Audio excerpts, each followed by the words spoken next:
Hello everyone, my name is Riddhi. इस lecture में हम लोग समझेंगे मैकियावेली। तो मैकियावेली टॉपिक हम यहाँ पर एक स्टोरी फॉर्म में समझेंगे। इतने अच्छे से आपने कभी नहीं समझा होगा, तो इसलिए ध्यान से सुनना इसको। ये पीएसआर ऑप्शनल का पार्ट है, यूनिट 10। तो मैकियावेली में से सबसे पहले हम क्वेश्चंस थोड़े से देख लेते हैं कि मैकियावेली सेक्युलरिज्म पे 2020 में क्वेश्चन आया था, views on religion and politics 2018 में आया था, empirical methods to human affairs 2014 में आया था, 2012 में अर्थशास्त्र और रियलिस्ट ट्रेडिशन ऑफ मैकियावेली, इन दोनों के बीच में पैरेलल्स क्या हैं उस पर ये क्वेश्चन पूछा गया था। 2007 में पूछा था, नैरोली लोकल नैरोली डेटेड। देखो प्रीवियस ईयर क्वेश्चंस मैं बार बार बोल चुकी हूँ आपको कि रिपीट होते हैं, तो उसी का ये एक एग्जांपल यहाँ पर भी है। जैसे कि आप देखो कि 2007 का ये जो narrowly dated, narrowly local and narrowly dated question है, ये 2003 में अगेन सेबाइन का ये रिपीट हुआ है। Machiavelli's political philosophy was narrowly local and narrowly dated. तो आप देखोगे 2007-2003 में सिमिलर क्वेश्चंस पूछे गए हैं। 2000 में पावर के ऊपर क्वेश्चन पूछा गया था। देन 1998 में prince must be fox and lion at the same time, ये बहुत ही फेमस सेइंग है मैकियावेली की, इस पर क्वेश्चन पूछा था।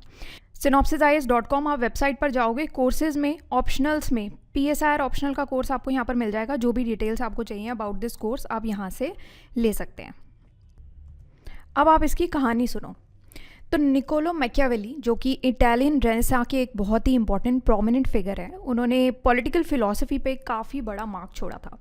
तो मैकियावेली के टाइम पर जो पूरा इटालियन पेनिनसुला था वो बेसिकली कुछ छोटी छोटी इंडिपेंडेंट स्टेट्स में डिवाइडेड था, बट कॉन्स्टेंटली ये सारी स्टेट्स वॉर पर चल रही थी, लड़ाई झगड़े इसमें चलते रहते थे।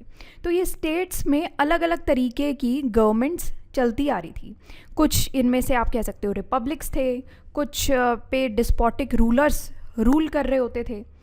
तो जब हम 16th सेंचुरी की स्टार्टिंग का देखते हैं, ये 15 और 16 सेंचुरी जब स्टार्ट हुई थी, तो यहाँ पर स्टेट्स तो कंसोलिडेट हो गई थी, बट स्टिल 5 ग्रुप्स में ये स्टेट अभी भी डिवाइडेड थी। 5 ग्रुप्स थे, अलग अलग ग्रुप्स थे, जैसे किंगडम ऑफ नेपल्स था, रोमन कैथोलिक चर्च की टेरिटरी थी, मिलान की थी, वेनिस की थी, फ्लोरेंस की थी, रिपब्लिक ऑफ फ्लोरेंस के विद टाइम ये पार्ट बने थे। बट इंटरनल जो भी टेंशन स्टेट्स के बीच में चल रही थी, वो सारी चीज़ें एक तरीके से जो बहुत ही और स्ट्रॉन्ग स्टेट्स थी, जैसे कि फ्रांस है, स्पेन है, जो बॉर्डर पर थी, वो एक बहुत ही सीरियस थ्रेट बनाती थी। अभी मान लो जैसे इंडिया भी है, अब इंडिया के आसपास जितनी भी स्टेट्स हैं, अगर वो बहुत स्ट्रॉन्ग हो गई इंडिया से, तो हमारे लिए तो बहुत बड़ा थ्रेट हो गया ना इंडिया के लिए। तो वैसा ही सेम यहाँ पर भी था। तो मैकियावेली चाहते थे कि ये सारी स्टेट्स जो हैं एक कर लें और इतनी स्ट्रॉन्ग हो जाए एक बन के कि फॉरेन पावर से अच्छे से लड़ पाएँ। तो अब एंड आते आते मैकियावेली ने बहुत सारे बुक्स भी लिखी थी, जैसे कि आर्ट ऑफ वॉर इन्होंने लिखी थी, then discourse on Livy and the prince लिखी थी। द प्रिंस उनकी बहुत फेमस हुई थी। तो यहाँ पर उन्होंने कुछ ऐसे प्रिंसिपल्स लिखे थे इन किताबों में कि जो स्टेट्स को फॉलो करने चाहिए ताकि स्टेट्स और प्रॉस्पर करें और फ्लरिश करें।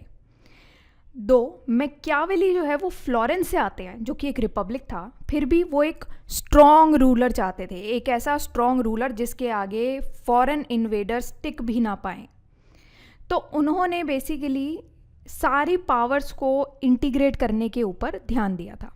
अब रिपब्लिक का उनके ऊपर क्या इम्पैक्ट रहा था कि रेनेसां मूवमेंट थी, जो कि एंशिएंट वैल्यूज़ और कल्चर के रिवाइवल के लिए फेमस थी। तो अभी हुआ क्या था बेसिकली कि एक तरीके का रिवोल्ट आता है चर्च की अथॉरिटी के अगेंस्ट, जिसमें रेनेसां का ये इम्पैक्ट पड़ता है मैकियावेली पे कि वो चाह रहे थे कि ट्रांसफ़र ऑफ पावर देखा जाए चर्च से स्टेट में। इसका आगे इम्पैक्ट आपको ये देखने को मिलेगा कि मैकियावेली ये कहते थे कि जो भी है वो स्टेट ही है, स्टेट ही आपका भगवान है, और स्टेट के लिए पावर को पाने के लिए अगर आपको धूर्त भी बनना पड़े, कनिंग भी बनना पड़े, तो भी आपको बनना चाहिए, पावर आपके हाथ से नहीं जानी चाहिए। तो यहाँ पर अब एमरजेंस हुआ था एक बहुत ही स्ट्रॉन्ग मोनार्कीज़ का एमरजेंस यहाँ पर अब देखा जाता है, जिनके पास पूरा पॉलिटिकल पावर उनके खुद के हाथ में कंसंट्रेटेड रहती है। अब ये सारी जो सिचुएशन थी उसका मैकियावेली के ऊपर बहुत ही डीप इम्पैक्ट पड़ता है। मैकियावेली इससे बहुत प्रभावित होते हैं। वो ये कहते हैं कि कंसंट्रेशन तो हो गई, एब्सोल्यूट पावर्स थी रूलर्स के हाथ में, तो इससे ये भी हो सकता था कि जो पूरी एब्सोल्यूट पावर्स रूलर्स के हाथ में चली गई तो वो गलत तरीके से भी इस्तेमाल कर सकते थे। बट मैकियावेली एक चीज़ समझ गए थे कि अगर उन्हें इटली को पूरा का पूरा यूनाइट करना है तो यही एक इकलौता तरीका बचता है। तो बहुत सारे ऐसे कंटेम्प्रेरी इन्फ्लुएंसेस भी थे जिनसे मैकियावेली प्रभावित थे, जैसे कि एरिस्टोटल से मैकियावेली काफ़ी प्रभावित थे।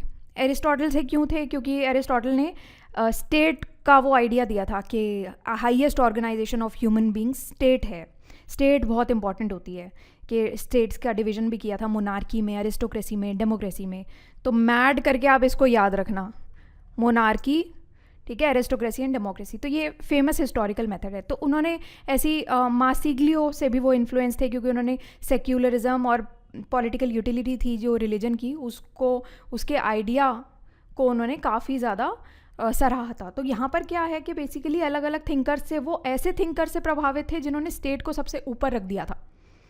ठीक है, अब क्या होता है, अब हम यहाँ पर देखेंगे इनके की आइडियाज़ और वर्क्स, जो भी अभी मैंने आपको बताया वो यहाँ से आप देख सकते। आप बस ये मान के चलना कि जो जो मैं आपको पढ़ाती जा रही हूँ उससे अब आपको बेटर अंडरस्टैंडिंग होगी। तो ये जो थ्योरी फॉर्म में आप लिखोगे, जो भी क्वेश्चन आ जाएगा एग्जाम में, आपका आराम से अटेम्प्ट हो जाएगा क्वेश्चन। तो उसकी आपको टेंशन लेने की बिल्कुल ज़रूरत नहीं पड़ेगी। ये क्वेश्चन कुछ भी आ गया मैकियावेली से, हमें नहीं पता, मैं आपको मैकियावेली का पूरा थ्रू एंड थ्रू समझा दूंगी, ताकि आपको क्वेश्चन कुछ भी आए एग्जाम में आपको आता होगा। क्यों? क्योंकि आपको मैकियावेली की स्टोरी पूरी तरीके से याद है। यहाँ पर एक दो चीज़ें मैं आपको और बता देती हूँ। जैसे मैकियावेली का एक कंसेप्ट है ह्यूमन नेचर का, अभी यहाँ पर मेंशन नहीं किया हुआ है, बट अगेन क्वेश्चन आता है, आपको पता होना चाहिए। पूरी स्टोरी मैं आपको बता देती हूँ। अब हमने इससे पहले पढ़ा कि मैकियावेली की पूरी बैकग्राउंड क्या थी, क्यों उनका जो थॉट्स थे इस तरीके के फॉर्म हुए। तो ह्यूमन नेचर के लिए मैकियावेली क्या सोचते थे? मैकियावेली का ह्यूमन नेचर का कॉन्सेप्ट जो है वो जॉन कैल्विन और थॉमस हॉब्स से मिलता जुलता था, क्योंकि ये तीनों ही बिलीव करते थे कि ह्यूमन बींग्स के अंदर कोई अच्छाई नहीं होती, ह्यूमन नेचर की अच्छी जैसी कोई चीज़ नहीं होती। इंडिविजुअल, मैकियावेली के हिसाब से हर इंसान जो है वो विकेड होता है, बहुत ही सेल्फिश होता है, ईगोइस्टिक होता है, ठीक है, अपने पर्सनल बेनिफिट के लिए किसी भी हद तक जा सकता है, फंडामेंटली बहुत कमज़ोर होता है, अनग्रेटफुल होता है, दिखावे का उसको बहुत शौक होता है, पूरा आर्टिफिशियल पर्सन होता है और ख़तरे से डरता है, साथ में लाभ की खोज में इधर उधर भटकता रहेगा, मतलब कि गेन चाहिए उसको कहीं से भी, कोई भी फ़ायदा हो जाए तो। ऑनेस्टी और जस्टिस इंसान के अंदर होती नहीं है, अपने हिसाब से लोग मॉडिफाई कर लेते हैं। तो जैसी कम्युनिटी को नीड होती है उस हिसाब से लोग अपने मास्क पहन के उस हिसाब से एक्ट कर देते हैं। तो जहाँ जहाँ भी इंसान को पर्सनल गेन दिखता है वो वहाँ अच्छाई करने जाएगा, सिर्फ जहाँ पर उसे अपना कोई फ़ायदा नहीं दिखेगा वहाँ पर इंसान अच्छाई करने नहीं जाएगा।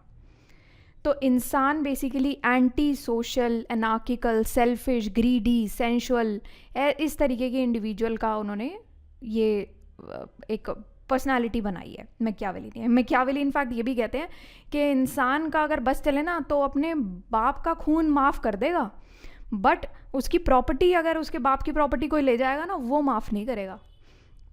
तो यहाँ पर इस तरीके से मैकियावेली ने एक इंसान को दिखाया है।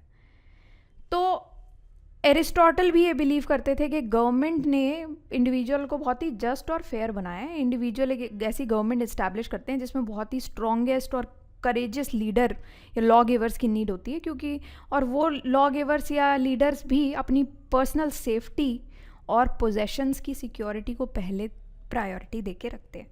तो ये आपका मैकियावेली का ह्यूमन बीइंग का पूरा कंसेप्ट है। अब हम बात करते हैं मैकियावेली के सेक्युलरिज्म, जिसके ऊपर क्वेश्चंस भी पूछे गए हैं। जैसे 2020 में क्वेश्चन पूछा था मैकियावेली सेक्युलर पॉलिटिकल थॉट, 2018 में मैकियावेली के व्यूज़ क्या हैं रिलीजन पॉलिटिक्स को लेकर, और 2000 में भी ये क्वेश्चन आया था कि power is an end in itself, Machiavelli inquires into the means that are best suited to acquire, retain and expand power, thus separates power from morality, ethics, religion and metaphysics. Ethics, religion, politics वगैरह इन सब के बारे में Machiavelli ने बहुत ही clear distinction किया था सब चीज़ों को कि एक दूसरे से अलग कैसे है। तो उन्होंने कहा था कि स्टेट का जो एथिकल पर्पस है उसको तो आप बिल्कुल इग्नोर ही कर दो। एथिकल पर्पस होगा स्टेट का, उसको आप बिल्कुल इग्नोर करो। स्टेट जो है वो बेसिकली सिर्फ एक मीन्स नहीं है बल्कि एक एंड है in itself with its own interest. इस पर क्वेश्चन भी पूछा गया था कि स्टेट, यहाँ पर एक चीज़ ज़रूर मैं आपको बताना चाहूँगी, एक पीडीएफ है मेरे पास, तो उस पीडीएफ में से बहुत सारे क्वेश्चंस यूपीएससी ने पूछे हैं और आगे भी अगर पूछेगा ना तो मैकियावेली का उस पीडीएफ में से क्वेश्चन पूछ लेगा। तो अगर किसी को भी चाहिए आप कमेंट सेक्शन में पीडीएफ टेक्स्ट कर देना, तो मैं आपको लिंक शेयर कर दूँगी उसका। तो अभी बेसिकली हम बात कर रहे थे कि मैकियावेली का secularism, ethics, politics, religion, metaphysics, इस पर क्या व्यू पॉइंट्स है। तो ये कहते हैं कि स्टेट के कोई एथिक्स नहीं होते, स्टेट के जो एक्शंस है वो इंडिविजुअल के एथिक्स से जज आप नहीं कर सकते, स्टेट को ही आपको प्रायोरिटी देनी पड़ेगी। अगर उसके लिए स्टेट को पावर में रखने के लिए अगर आपको एथिक्स का मर्डर भी करना पड़े तो आपको कर देना चाहिए, बिल्कुल बिना सोचे समझे। पॉलिटिकल पावर को एक्सरसाइज करने के लिए मैकियावेली कहते हैं कि रूलर को हमेशा स्टेट की भलाई को प्रायोरिटी देनी चाहिए, ये सोचे बिना कि जो वो काम कर रहे हैं वो मॉरल है या इमॉरल है, ये आप छोड़ दो, चाहे वो काम इमॉरल ही क्यों ना हो, अनएथिकल ही क्यों ना हो। अगर स्टेट उस काम से पावर में रह रही है तो फिर आपको स्टेट को प्रायोरिटी देनी है। स्टेट ही नहीं रही तो फिर काय का आपका सॉवरीन स्टेट है ना, तो कुछ रहेगा ही नहीं बेसिकली। तो रूलर जो है उसको पीछे नहीं हटना चाहिए, वायलेंस करने से भी, क्रूएलिटी करने से या फिर बैड फेथ में रहने से भी रूलर को पीछे नहीं हटना चाहिए। जो जो चीज़ें रिक्वायर्ड हैं स्टेट को प्रोटेक्ट करने के लिए रूलर को जी जान लगा के वो कर देना चाहिए। अब रूलर की भी कुछ अच्छी क्वालिटीज़ हैं जिसको मैकियावेली अप्रिशिएट करते हुए ये कहते हैं कि रूलर को आपको बुरे से दूर नहीं रख सकते हो आप, क्योंकि रूलर क्या होता है, आप बुरे काम से रूलर को दूर कैसे रख सकते हो, उसको कुछ ना कुछ तो गलत करना ही पड़ेगा, तभी वो एक एबल लीडर बन पाएगा। किसी की भलाई होगी, किसी के साथ बुरा हो जाएगा, है ना, कोलैटरल कह देते हैं ना उसको।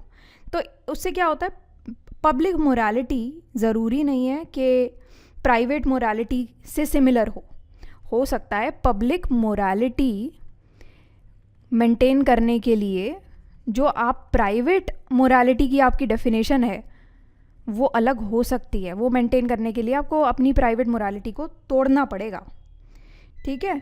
तो वही सेम चीज़ यहाँ पर बोली गई है। तो Machiavelli basically double standard of conduct पर फोकस करते हैं रूलर के लिए और फॉर इंडिविजुअल सिटीजन्स के लिए।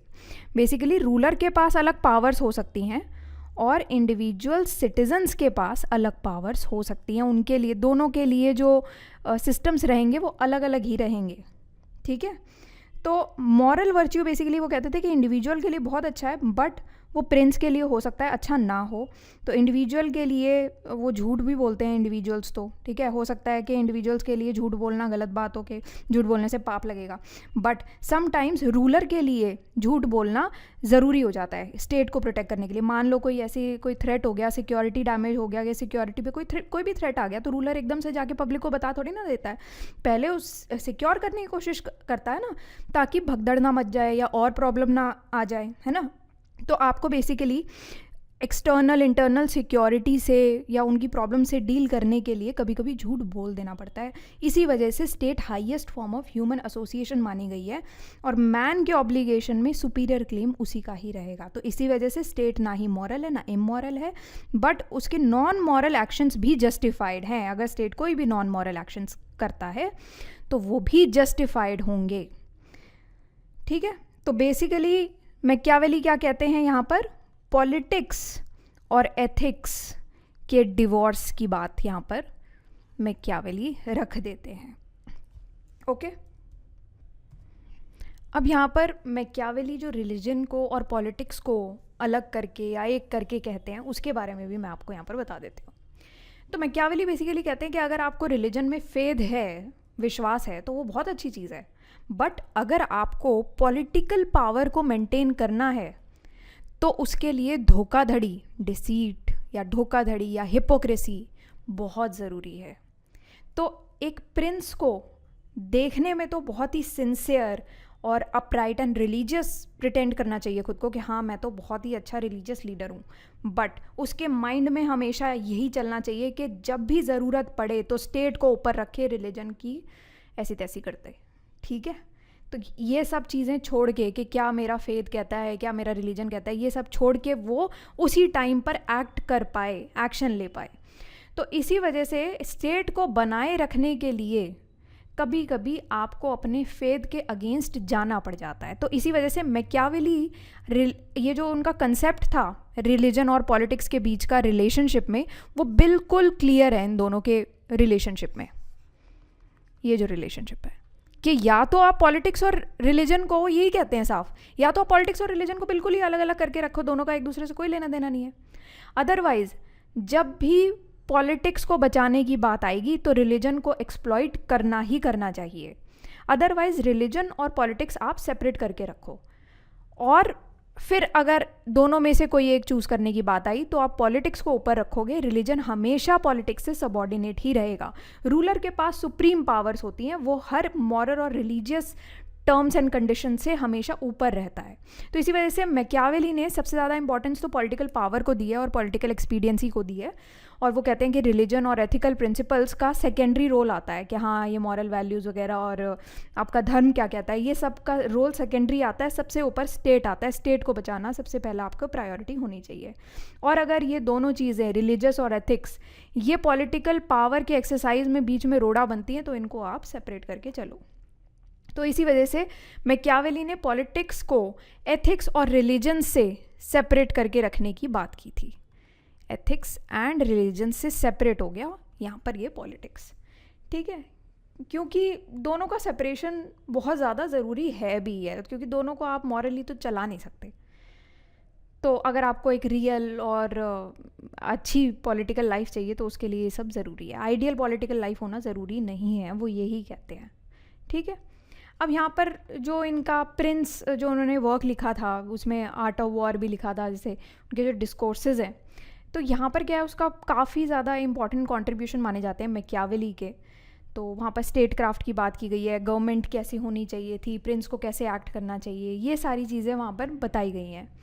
तो हम थोड़ा सा ये भी समझ लेते हैं कि प्रिंस का और स्टेट क्राफ्ट के बारे में उन्होंने क्या कहा था। तो प्रिंस जो है बेसिकली एक फॉर्म ऑफ एडवाइस है, बेसिकली वो प्रिंस जो उनका किताब है, उनका जो वर्क है, उसके थ्रू वो रूलर को स्टेट क्राफ्ट के ऊपर एक एडवाइस देते हैं अलग अलग तरीके से, कि एंड जस्टिफाइज द मीन्स, जो हमने अभी ऊपर भी देखा था। इनफैक्ट आप यहाँ भी देख सकते हो प्रैग्मेटिक स्टेट क्राफ्ट के ऊपर मैकियावेली ने यहाँ पर मेंशन किया हुआ है कि एंड जस्टिफाइज द मीन्स। ये बहुत ही फेमस स्टेटमेंट रही है मैकियावेली की, इस पर क्वेश्चन भी पूछा गया है। इनफैक्ट दोबारा क्वेश्चन अगर पूछा जाता है तो आपको ये पता होना चाहिए। तो वो कहते हैं एक रीज़न ऑफ स्टेट के लिए वो जस्टिफाई करते हैं। वो कहते हैं स्टेट जो है हाईएस्ट फॉर्म ऑफ एसोसिएशन है, स्टेट को आपको एक भगवान की तरह ही वर्शिप करना चाहिए, चाहे उस स्टेट को बनाए रखने के लिए आपको किसी भी इंडिविजुअल का बलिदान ही क्यों ना दे देना पड़े, सैक्रिफाइस करना पड़े तो सैक्रिफाइस कर देना चाहिए, बट स्टेट बनी रहनी चाहिए। तो रूलर को हमेशा से ये ध्यान रखना चाहिए कि जो भी चीज़ उसकी स्टेट में सक्सेस और पावर लेके आए वो वर्चुअस ही रहेगी, चाहे उसके लिए आपको कितना भी कनिंग होना पड़े या धूर्त बनना पड़े तो बन जाना। ये वो कहते हैं कि स्टेट सॉवरीन है, ये कहते हैं मैकियावेली, ऑटोनॉमस है और नॉन रिलीजियस। ऐसी स्टेट के बारे में मैकियावेली बात करते हैं कि स्टेट सारी एसोसिएशन से ऊपर है, सॉवरीन है, ऑटोनॉमस है, मॉरल है, रिलीजियस कंसिडरेशंस कोई भी प्रिंस को बाइंड नहीं कर सकती। प्रिंस हमेशा मोरालिटी के टर्म्स एंड कंडीशन से ऊपर रहेगा और बाहर रहेगा। वो रिलीजन को अपने एंड गोल को अचीव करने के लिए यूज़ भी कर सकता है जब भी उसको यूज़ करना पड़े। तो रिलीजन बेसिकली पॉलिटिक्स को इन्फ्लुएंस नहीं कर सकती, चर्च स्टेट को नहीं कंट्रोल कर सकता, सॉवरीन स्टेट इनफैक्ट पूरी एब्सोल्यूट पावर एंजॉय करती है हर एक इंडिविजुअल और इंस्टीट्यूशंस के ऊपर। इसी वजह से स्टेट हर एक इंस्टीट्यूशन के लिए बिल्कुल नेसेसरी है, मस्ट है, स्टेट तो मस्ट है मतलब। तो इसी वजह से स्टेट एक बिल्कुल ही अलग फुटिंग पे खड़ी है और अलग अलग स्टैंडर्ड से जज होती आई है। स्टेट की जो पावर है वही एंड है और रिलीजन उसका एक ऑर्गन और इंस्टीट्यूट है। रिलीजन एक ऑर्गन है या फिर एक इंस्ट्रूमेंट आप कह सकते हो, जो कि स्टेट का यूज़ करने के लिए स्टेट उसको यूज़ कर सकती है अपने फेवर में। पॉलिटिक्स बेसिकली एक इंडिपेंडेंट एक्टिविटी बताई है ऑल इन ऑल मैकियावेली ने, कि उसके खुद के अपने प्रिंसिपल्स और लॉज होते हैं। आप उसको रूल नहीं कर सकते या गवर्न नहीं कर सकते। अब एक क्वेश्चन और यहाँ पर पूछा गया था कि फॉक्स एंड लायन वाला पूछा था ना, वो भी हम एक बार देख लेते हैं, उसके बाद वापस से ये अर्थशास्त्र वाले क्वेश्चन पर हम आएंगे। हाँ, तो ये क्वेश्चन था 1998 का क्वेश्चन है मैकियावेली की पॉलिटिकल स्ट्रैटेजी के ऊपर कि prince must be fox and the lion at the same time. Fox भी होना चाहिए, लायन भी होना चाहिए। तो मैकियावेली ने बेसिकली प्रिंस को ये एडवाइस किया था कि आपके अंदर फॉक्स और लायन दोनों की क्वालिटीज़ होनी चाहिए। आपको जब भी फॉक्स की तरह इमिटेट करना पड़े, मतलब कि अगर आपको कनिंग होना पड़े या धूर्त होना पड़े या फिर दूर की दृष्टि रखनी पड़े, उससे क्या होगा, आपको अपना एंड गोल विजुअलाइज करने में आपकी हेल्प हो जाएगी। आप एंड गोल अपना अच्छे से विजुअलाइज कर पाओगे, दूर की सोच पाओगे, उसी हिसाब से अपनी स्ट्रैटेजीज बना पाओगे और उसी हिसाब से वो मीन्स डिज़ाइन कर पाओगे कि आप अपने गोल्स को अचीव कर पाओ।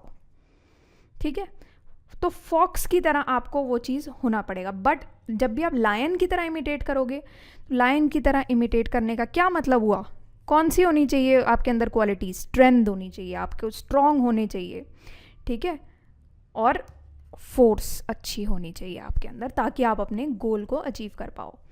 फॉक्स के अंदर धूर्तपना होना चाहिए, दूर दृष्टि होनी चाहिए कि पावरलेस है अगर उसके पास कोई लायन की फोर्स ही नहीं है। दूर की दृष्टि तो है पर आपके पास कोई पावर ही नहीं है, कोई अगर आपके लायन जैसे हो नहीं, वो क्वालिटीज़ नहीं है, तो फिर ऐसी दूर दृष्टि का फ़ायदा ही क्या, आप एक्शन ही नहीं ले पाए ना। तो एक्शन के लिए आपको लायन की ज़रूरत है और दिमाग के लिए आपको फॉक्स की ज़रूरत है। तो बेसिकली आपका ये हो गया माइंड, मैं मान के चल रही हूँ, एग्जाम्पल बता रही हूँ बस अपने हिसाब से, ठीक है ना। ये फॉक्स आपका माइंड हो गया, लायन हो गया आपकी स्ट्रेंथ हो गया, ठीक है, जिसके थ्रू आप अपना एक्शन ले पाओगे। तो इसी वजह से अगर एक रूलर को सक्सेसफुल होना है तो उसको ये दोनों की ही क्वालिटीज़ को कंबाइन करके चलना पड़ेगा। ब्रेवरी लानी पड़ेगी, लायन जैसी कनिंगनेस लानी पड़ेगी, फॉक्स जैसी फिजिकल फोर्स काफ़ी नेसेसरी है जब एनार्की हो या इनडिसिप्लिन आ जाए, बट लॉ और मोरालिटी भी ज़रूरी है अगर आपको लोगों की सेल्फिशनेस को चेक में रखना है और सिविक वर्च्यूज़ भी जनरेट करनी है। तो यहाँ पर एक डबल स्टैंडर्ड्स की भी बात की है पॉलिटिक्स के लिए मैकियावेली ने, कि एक तो रूलर के लिए होती है और दूसरे उनके सब्जेक्ट्स के लिए होती है। तो मोरालिटी रूलर के लिए तो कोई ज़रूरी नहीं है क्योंकि वही क्रिएटर ऑफ लॉ है, मोरालिटी है। इसी वजह से जो प्रिंस होगा वो हमेशा इन सब चीज़ों से ऊपर ही जाएगा। तो रूलर की जो प्राइमरी ड्यूटी होगी वो रहेगी कि वो अपनी स्टेट को प्रिजर्व करके रखे, प्रिजर्व द स्टेट, ठीक है। और इसी पर्पस के लिए उसको कुछ अलग अलग इंस्ट्रूमेंट्स का यूज़ करना पड़ेगा अगर उसे स्टेट को प्रिजर्व करना है। तो वो इंस्ट्रूमेंट्स होंगे झूठ बोलना, लाए, कॉन्स्पिरेसी, षड्यंत्र करना, है ना, किलिंग्स, मारना, मैसेकर, ये सारी चीज़ें, ये इंस्ट्रूमेंट्स बताए हैं मैकियावेली ने कि स्टेट को बचाने के लिए रूलर को कभी कभी ये सारी चीज़ें यूज़ करनी पड़ती हैं। तो इसी वजह से मैकियावेली ने ये सब चीज़ को एक नाम दिया है that this is double standard of morality. अब यहाँ पर कुछ अलग अलग चीज़ें मैकियावेली ने अर्थशास्त्र और मैकियावेलियन रियलिज्म को कंपेयर करके यहाँ पर बताया हुआ है। 2012 का एक क्वेश्चन था, आपको पैरेलल्स बताने हैं अर्थशास्त्र ट्रेडिशन और जो मैकियावेली का रियलिस्ट ट्रेडिशन है उन दोनों के बीच में। तो सबसे पहला तो रियल पॉलिटिक अप्रोच है, तो अर्थशास्त्र में भी यही था जो कि हमारा एंशिएंट इंडियन टेक्स्ट है स्टेट क्राफ्ट और गवर्नेंस पर कौटिल्य का। तो यहाँ पर इसमें पावर का यूज़ करना बताया था, स्टेबिलिटी आपको लानी चाहिए, डिप्लोमेसी, अलाइंसेस, मिलिट्री स्ट्रेंथ, सब कुछ यूज़ करना चाहिए। वही सेम बात मैकियावेली ने भी बोली थी द प्रिंस उनके वर्क में, जिन्होंने बिल्कुल सिमिलर अप्रोच पर ही बात की थी पॉलिटिकल रियलिज्म की इंपॉर्टेंस को दर्शाते हुए कि आपको प्रैक्टिकलिटी, पावर का यूज़ करना चाहिए अगर आपको अपनी अथॉरिटी, सिक्योरिटी मेंटेन करके रखनी है। रूलर के वर्च्यू और एक्सपीरियंसी पर अर्थशास्त्र यही कहता है कि एथिकल कंडक्ट की इंपॉर्टेंस तो है ही, बट ये कहा है कि रूलर को कभी कभी रूथलेस होना पड़ता है, ये सारी चीज़ों को हटाना पड़ता है। एथिक्स वेथिक्स गए भाड़ में, पहले तो अपनी स्टेट बचाओ। मैकियावेली भी सिमिलर चीज़ें ही बात कर रहे हैं, है ना, जो हमने पढ़ा। स्टेट क्राफ्ट और डिसेप्शन पर भी दोनों का सेम ही था, जो कि कहते हैं कि अर्थशास्त्र में भी यही कहा है कि आपको बहुत सारी ऐसे टैक्टिक्स यूज़ करनी पड़ती हैं, जैसे कि स्पाइज वगैरह आपको लगाने पड़ेंगे, एस्पियोनेज यूज़ करना पड़ेगा, दूसरे देशों में जाके आपको देखना पड़ेगा वो लोग क्या कर रहे हैं, कोवर्ट ऑपरेशंस रन करने पड़ेंगे, कुछ डिसइंफॉर्मेशन देनी पड़ेगी ताकि स्टेट के इंटरेस्ट को प्रोटेक्ट करके रखा जाए और राइवल्स के ऊपर हमारा एक एडवांटेज रहे, लोगों को अपने स्टेट के लोगों को सच ना बताया जाए, तो झूठ का भी इस्तेमाल किया जाए। तो मैकियावेली भी यही सब चीज़ बात करते थे कि डिसेप्शन, कनिंग, आपको ये सारे टूल्स हैं लीडर्स के लिए अगर आपको अपनी स्टेट को बचा करके रखना है। तो पॉलिटिकल रियलिज्म और प्रैग्मेटिज्म पर यहाँ पर बात की हुई है। अर्थशास्त्र में भी state craft, governance, political strategy पर एम्फेसिस दिया हुआ है कि अगर आपको रूलिंग की कॉम्प्लेक्सिटीज़ को मैनेज करके रखना है। मैकियावेली भी सेम बात करते थे कि अनरोमांटिसाइज्ड व्यू ऑफ पॉलिटिक्स देखा मैकियावेली के टर्म्स में कि लीडर्स को कुछ ऐसे सर्कमस्टांसेस को अडॉप्ट करना पड़ता है और अपने खुद के सर्वाइवल अथॉरिटी को प्रायोरिटी रख के चलना पड़ता है।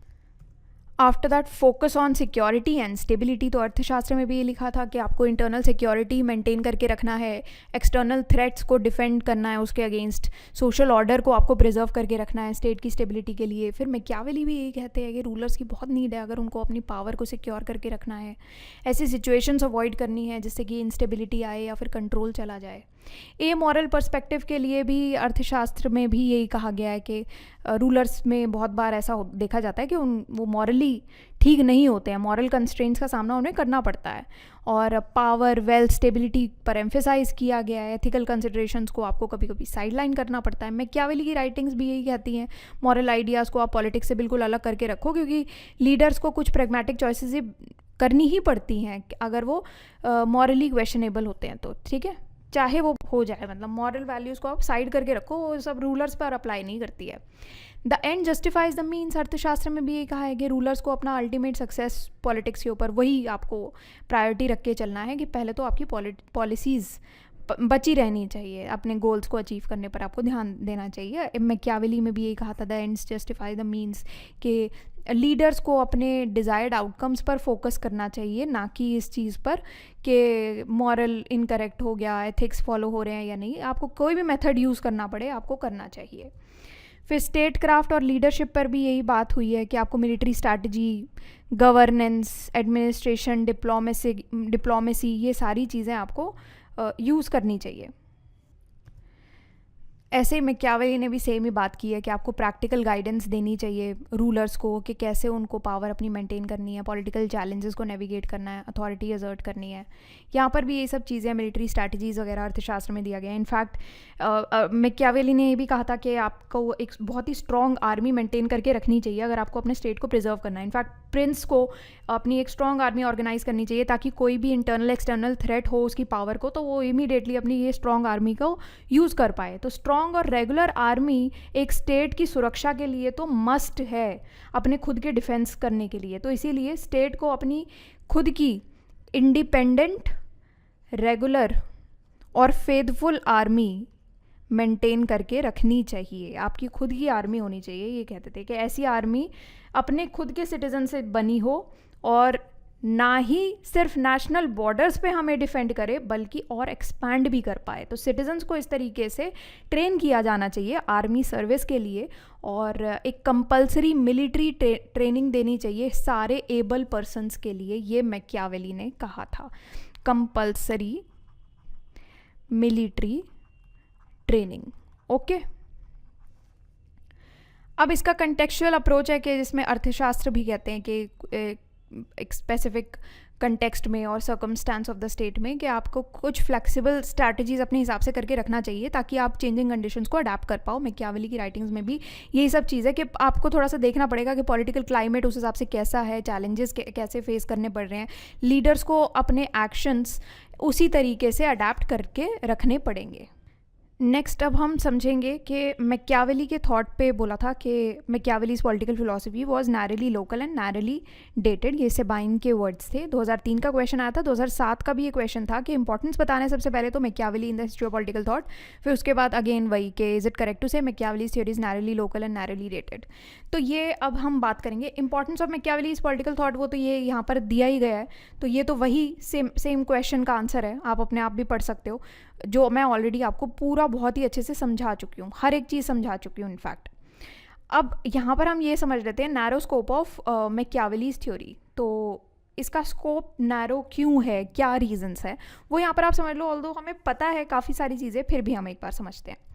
तो अभी क्या है कि स्टेट क्राफ्ट की बात की हुई है, पावर डायनामिक्स की बात की है। तो कुछ स्कॉलर्स हैं जैसे कि सेबाइन है, जिन्होंने मैकियावेली के पॉलिटिकल थॉट को कहा था कि नैरोली लोकल और नैरोली डेटेड है। ये पर्सपेक्टिव बेसिकली मैकियावेली के वर्क के कुछ एस्पेक्ट्स को हाईलाइट करता है कि उस कंटेक्स्ट में और उस टाइम पर ये बात की गई थी, क्योंकि वो टाइम वॉर का टाइम था, रेनेसा का टाइम था इटली का। तो कंटेक्चुअल फ्रेमवर्क अगर आप देखते हो कि मैकियावेली की जो पॉलिटिकल राइटिंग्स थी, the Prince and discourses on Levi, ये बेसिकली 2 पर्टिकुलर हाईलाइटिंग वर्क जो कि एक specific political, social and cultural context में लिखे गए थे उस टाइम के, क्योंकि वो टाइम काफ़ी मुश्किल टाइम था रेनेसा इटली का। तो उसी हिसाब से उस टाइम के चैलेंजेस को और डायनामिक्स को देखते हुए उनके ऑब्जर्वेशंस और ये रिकमेंडेशंस निकल करके आए थे मैकियावेली के, क्योंकि late 15th and early 16th century का ये टाइम था। और जो इटली के सिटी स्टेट्स थे वो कौन से चैलेंजेस और डायनामिक्स फेस कर रहे थे, उस हिसाब से ये मैकियावेली के थॉट्स आए थे। अब के डायनामिक्स चेंज हो चुके हैं।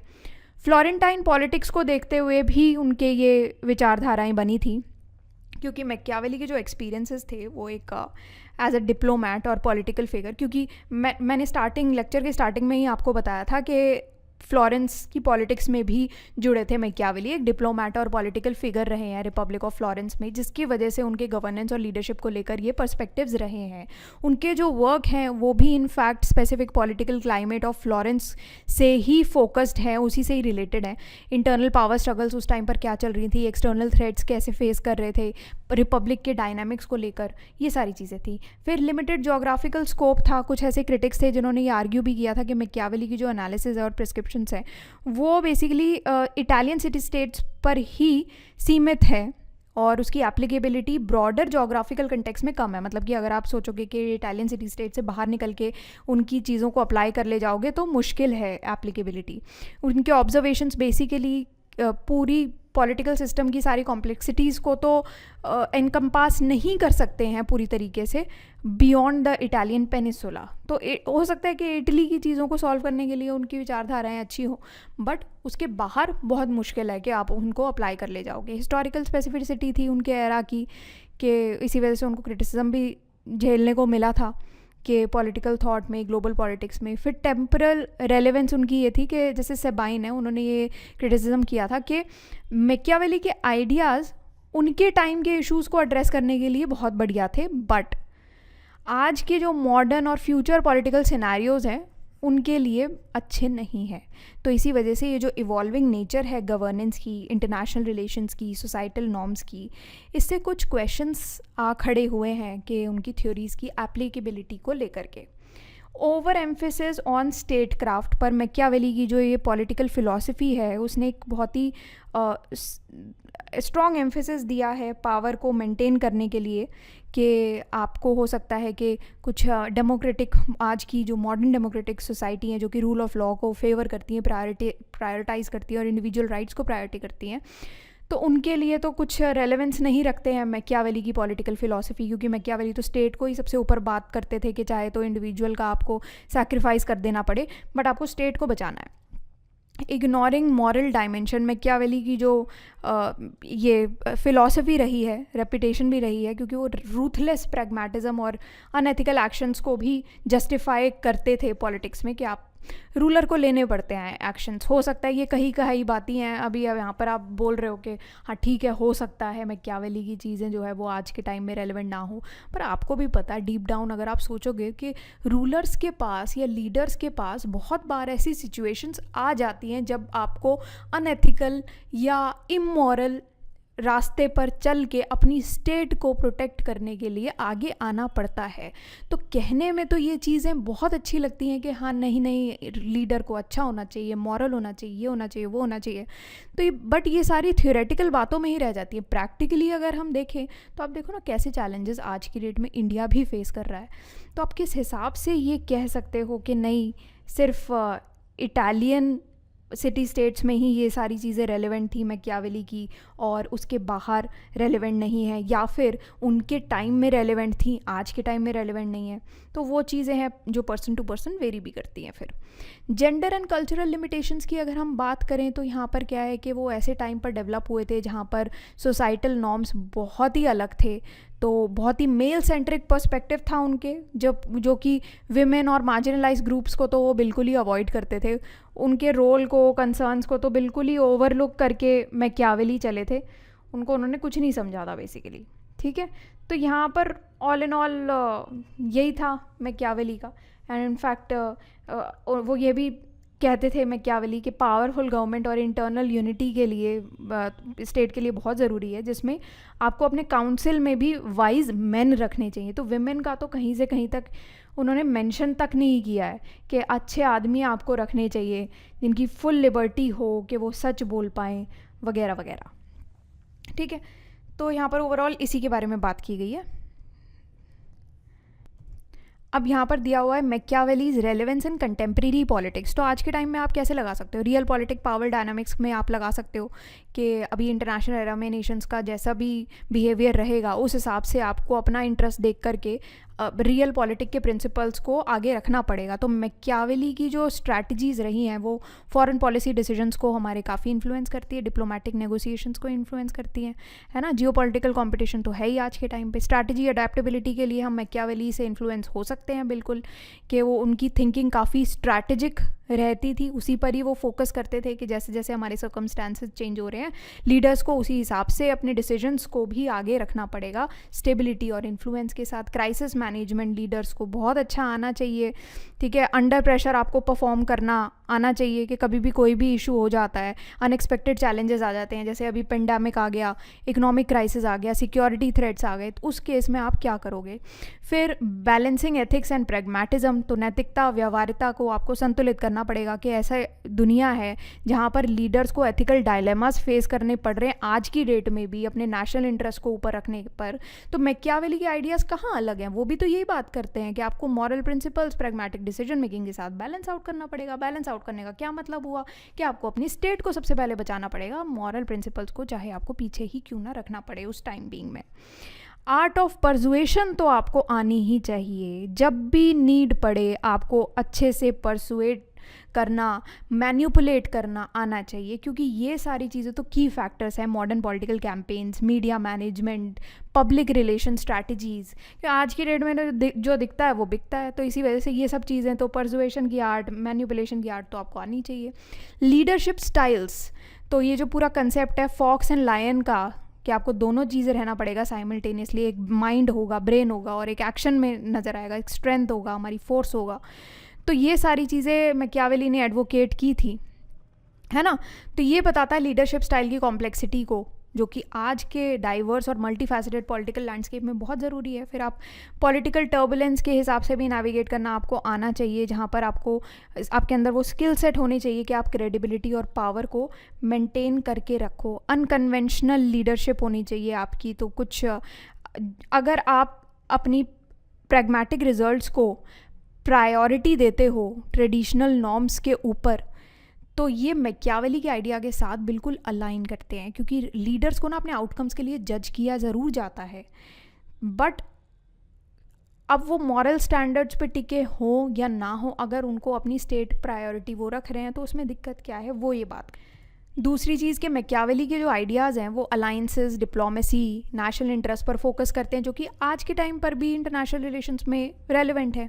प्रैक्टिकल विजडम इन गवर्नेंस, तो मतलब कि आपका प्रैक्टिकल विजडम पर फोकस किया है, मैकियावेली ने एम्फेसाइज़ किया है।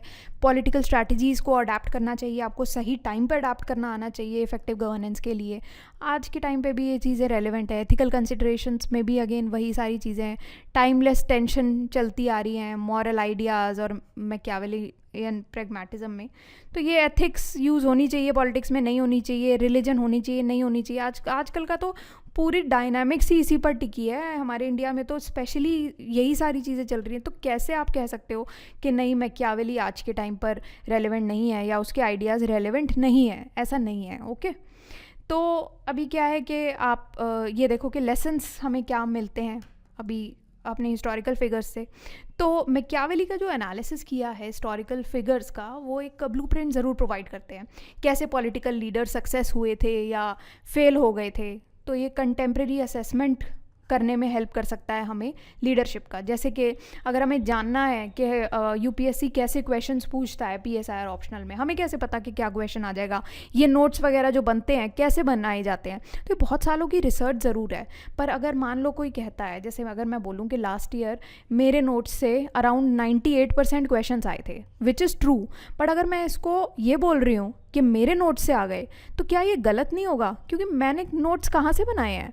मैंने नोट्स बनाए थे यूपीएससी के प्रीवियस ईयर क्वेश्चन से, जो ऑथेंटिक बुक्स दिखी उन बुक्स को रेफ़र करके कुछ अच्छे टॉपिक्स निकाले जहाँ से यूपीएससी रिपीटेडली क्वेश्चंस पूछ रहा था, या फिर उनके तरीके के सिमिलर थीम्स के क्वेश्चन पूछ रहा था, जिसमें से हमने और थीम्स निकाल करके वो क्वेश्चन बना दिए जो कि पूछ ले। जैसे पिछली बार क्रेडो ऑफ रेलेवेंस पर क्वेश्चन आ गया था, या फिर पिछली बार जेएस मिल का विमेन सफरेज पर क्वेश्चन आ गया था। तो ये सारे क्वेश्चंस प्रीवियस ईयर क्वेश्चन में नहीं थे, बट कहाँ से आए थे? बुक्स के उन टॉपिक्स से जिनकी थीम्स पर यूपीएससी ने पूछा था। वैसी सिमिलर थीम्स हमने इंटीग्रेट कर दी। जैसे कि अब जैसे मैंने आपको बताया कि मैकियावेली की एक किताब है बहुत अच्छी मेरे पास, एक पीडीएफ है, जिसमें से यूपीएससी ने काफ़ी बार क्वेश्चंस पूछे हैं, ठीक है। और यही ऐसे ही क्वेश्चंस यूपीएससी दोबारा भी पूछ सकता है, क्योंकि यूपीएससी रिपीट करता है अपने क्वेश्चंस, या फिर थीम रिपीट करेगा, डायरेक्ट क्वेश्चन नहीं रिपीट करेगा। तो ये किताब आइडेंटिफाई करना, उसमें से कंटेंट लेना और उस कंटेंट को अपने कंटेंट में इंटीग्रेट करना, ये काम है बेसिकली पीएसआईआर में। तो अगर मैं आपको ये बोलूँ कि ये सारी चीज़ें तो मेरे नोट से आ गई हैं, तो नो, मेरे नोट से नहीं आई हैं, या तो इस पीडीएफ से आ गई हैं, या फिर यूपीएससी के प्रीवियस ईयर क्वेश्चन से आ गई हैं, या फिर उन किताबों से आ गई हैं जिन किताबों से यूपीएससी हर साल पूछ ही रहा है ना। ये बुक लिस्ट वगैरह अगर आपको चाहिए तो आप सिनॉप्सिस आईएएस की ही यूट्यूब चैनल पर जाना, प्लेलिस्ट में जाना, और strategies, PSIR strategies and approaches करके आपको एक प्लेलिस्ट मिलेगी। उसमें आप देख लेना, मैंने यूनिट बाय यूनिट बहुत ही अच्छे से सारी चीज़ें बताई हैं कि कौन सी बुक लिस्ट कौन से टॉपिक के लिए आपको रेफ़र करनी है, कौन से टॉपिक में से कितने क्वेश्चंस पूछ रहे हैं, वेटेज क्या है, सारी चीज़ें बताई हैं A to Z। कौन कौन से टॉपिक्स प्रिपेयर करने हैं, कौन से छोड़ देने हैं, सब बताया है। वो आप ज़रूर एक बार देख जाना। अब political realism in the globalize world, तो यहाँ पर ये है कि ग्लोबलाइज वर्ल्ड में जहाँ पर स्टेट्स अपने इंटरेस्ट को परस्यू करती है कॉम्पिटिटिव एनवायरनमेंट में, मैकियावेली का जो रियलिज्म है वो ये दर्शाता है कि कैसे नेशंस को इंटरैक्ट करना चाहिए या फिर प्रोटेक्ट करनी चाहिए अपनी सॉवरेनिटी को, ठीक है। तो यहाँ पर ये पूरा आपका टॉपिक था। आई होप आपको ये समझ में आ गया होगा। किसी को नहीं समझ में आया तो वो भी बता देना, ऑल्दो मैंने बिल्कुल कहानी के फॉर्म में बताया, इतने अच्छा से आपको कोई नहीं समझा सकता ये चीज़। और अगर कोई समझा दे तो मुझे प्लीज़ कमेंट सेक्शन में लिख के ज़रूर बताना कि ये वाले सर या ये वाली मैम ने बहुत ही अच्छा समझाया था, क्योंकि मुझे स्टोरीज़ के फॉर्म में सुन के याद रहता था, तो इसीलिए मुझे ये था कि मैं भी काश अपने स्टूडेंट्स को ऐसे ही पढ़ा पाऊँ कि स्टोरीज़ की फॉर्म में, कि उनको भी याद रह जाए, स्टोरीज़ याद रह जाती हैं। So that's all for today, and thank you for watching this lecture.